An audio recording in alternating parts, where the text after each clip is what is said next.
UP के कानपुर में love जिहाद के पहले मामले में सुनवाई करते हुए न्यायालय ने आरोपी को 10 साल की सजा और 30,000 का जुर्माना लगाया है।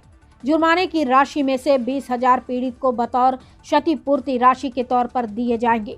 यह पूरा मामला बीते 15 मई 2017 का है, जब जूही थाना क्षेत्र की रहने वाली कच्ची बस्ती निवासी किशोरी को जावेद नाम के मुस्लिम युवक ने खुद को हिंदू बताते हुए अपना नाम मुन्ना बताया। युवक की मुलाकात किशोरी से होने के बाद दोनों में नजदीकियां बढ़ने लगी। धीरे धीरे दोनों में प्रेम संबंध हुआ। आरोपी ने किशोरी को शादी का झांसा देकर अपने साथ भगा ले गया और उसके साथ जबरदस्ती संबंध बनाए। वहीं बेटी के लापता होने के बाद पीड़ित जूही थाने पहुंची और शिकायत दर्ज कराई, जिसके बाद पुलिस ने मामला दर्ज करते हुए अगले ही दिन आरोपी को गिरफ्तार कर किशोरी को बरामद कर लिया था।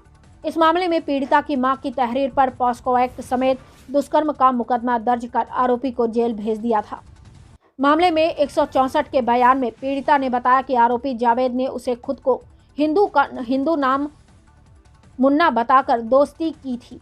इसके बाद शादी का झांसा देकर साथ ले गया। जब पीड़िता उसके घर पहुंची तो आरोपी ने उसे अपना असली धर्म बताकर निकाह करने के लिए कहा, जिस पर उसने इनकार कर दिया। इसके बाद पीड़िता ने आरोप लगाया कि जावेद उर्फ मुन्ना ने उसके साथ जबरदस्ती दुष्कर्म किया। इस मामले में सुनवाई करते हुए अपर जिला जज ने आरोपी के खिलाफ फैसला सुनाया है। वहीं पीड़ित परिवार को जब इस न्यायालय की सजा की बात पता लगी तो उन्होंने न्यायालय का धन्यवाद किया। वहीं उत्तर प्रदेश की मौजूदा योगी सरकार को धन्यवाद दिया कि इतनी जल्दी उनके मामले में सजा सुनाई गई, जब वो न्याय की उम्मीद भी उसका पहल ये है कि 2000 मुकदमा मेरी बिटिया को भगा ले गया था और जावेद उर्फ मुन्ना हिंदू का नाम दे करके उसको बरगरा करके फुसला करके भगा ले गया था। उसमें क्या कार्रवाई जब मैं प्रार्थना पत्र थाने में दिया था, क्या कार्रवाई हुई थी? उसमें कार्रवाई ये हुई थी कि उसको पुलिस 2 दिन तीसरे दिन उसको पकड़ लाई थी। इसके बाद में मेरी बिटिया को भी ले आई थी। दोनों लोग हाजिर हो गए थे। दोनों को उन्होंने अंदर कर दिया। बिटिया को वहाँ भेज दिया था। वो कोई आश्रम है और लड़के को थाने में। आप लोगों के द्वारा मुझे खबर मिली कि उसको आज 10 साल की सज़ा हुई और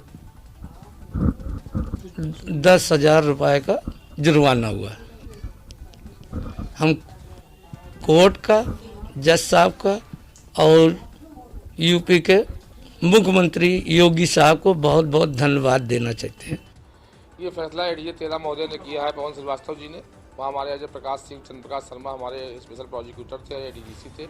ये मामला ऐसा है कि एक नाबालिग लड़की, हिंदू लड़की को एक जावेद नाम का व्यक्ति था जिसने मुन्ना बन करके एक लव जिहाद करते हुए उसको प्रेम पात्र में फांसा, अपने आप को हिंदू धर्म नाम बताया मुन्ना, और उसके साथ प्रेम प्रसंग करते हुए उसको शादी का झांसा देते हुए उसका बलात्कार किया।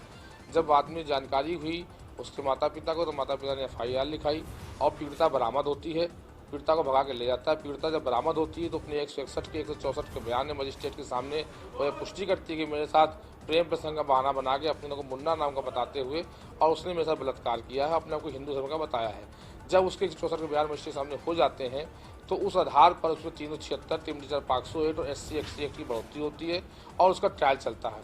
उसका ट्रायल 17 जून 2017 को संज्ञान लिया जाता है और लगातार उसमें कोरोना काल के इतने जघन्य और इतना महत्वपूर्ण काल निपटाने के बाद भी उसमें 10 गवाह होते हैं। 10 गवाह होने के बाद उसमें सज़ा होती है। उसमें 4 धाराओं में सज़ा हुई है। 363 में 5 वर्ष और 5,000 का जुर्माना, 366 पे 7 वर्ष की सज़ा है, 7,000 का जुर्माना है, और 376 में 10 वर्ष की सज़ा, 10,000 का जुर्माना है, और 501 में 8,000 की सज़ा, 7,000 का जुर्माना है। ये सभी सज़ाएँ एक साथ चलेंगी। और इसमें विशेष बात ये की गई 357 CRPC के प्रावधानों के तहत कि अगर पीड़िता अपील में वो लोग नहीं जाते हैं तो पीड़िता को 20,000 रुपया जुर्माने की अवधि से दिया जाएगा। अगर वो लोग अपील में जाते हैं तो अपील के जो निर्देश होंगे उसके अनुसार पीड़िता को पैसा दिया जाएगा। ये लव जिहाद में कानून का पहला जजमेंट है और जो इतनी त्वरित उस तरह से हुआ क्योंकि कोरोना काल में 2 साल कोई गवाही नहीं आ पाई है।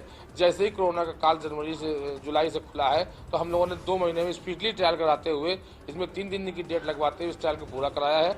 और लव जिहाद का एक बहुत ही विशेष रूप से मामला था जिसने प्रथम निर्णय कानपुर न्यायालय द्वारा किया गया है।